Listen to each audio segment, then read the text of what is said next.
Hi guys, I thought we might take another look at my pedal board since I changed things up again. Before I talked about using the Harley Benton Spaceship 60 I think it was, or maybe 90, the biggest Harley Benton board they have available, and I put every pedal I had on it and it was huge and it was completely impractical. And I've decided not to use it anymore, so I went back to this homemade board that a friend of mine built for me. It's missing a small bit of Velcro, but that doesn't really matter. And I rebuilt it with pedals that I actually use. So this is a functional live board now. This is stuff that I actually use with the band and use for writing with enough variability to experiment a bit with it. So I'll just go through the signal chain. We start going straight into the polytune.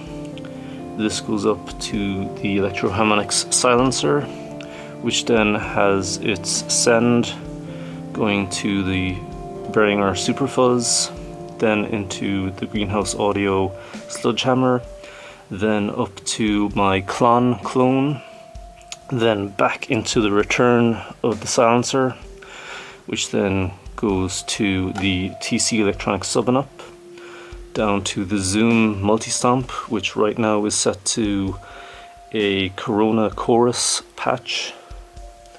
That then goes into my ARP87 delay, and then up to the Digitech Polara, and then out to the amp. So if you watch my video on how to use the silencer, I went through this loop system which I hadn't used before, but I decided to try it out for a while. You can watch that video and learn why.